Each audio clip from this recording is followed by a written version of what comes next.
Noted economist Jeffrey Sachs believes that the world hasn't learned anything from the crisis just yet.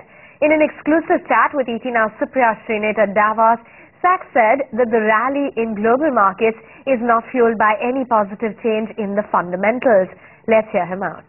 Markets are rallying because liquidity has been pumped into the system by the major central banks. If you pump in enough money, you can get the equities to rally.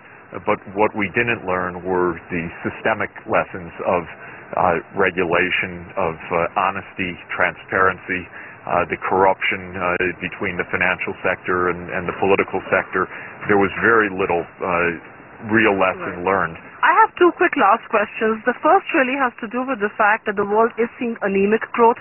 We are seeing global liquidity. We are seeing low interest rates, and it looks like this is the new normal for the world. At a time like this, what are the fault lines that you think exist across the globe? I think the biggest syndrome is the rich countries. Both Europe and the United States are going to grow slowly. And they're also tied up in institutional knots. Our vested interests are very powerful. The slow growth is going to be with us for a while.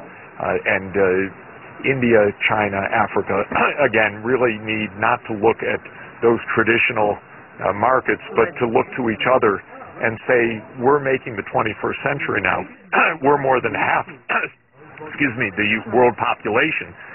We don't have to look at the U.S. and Europe the way we did before as our only outlet and only source of growth. We need to invent something new here.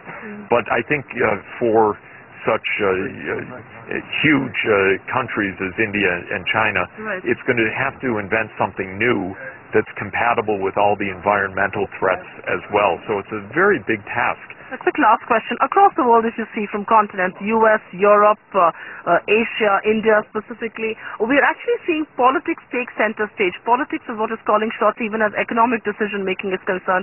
At one level, don't you think this political standoff, even the one that we have seen in the United States or the kind of one we are seeing in the Eurozone, do you think it's, at one level it's very frustrating?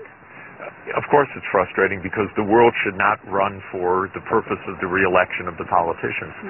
It used to run for the kings and queens of the world. It's a little bit better now.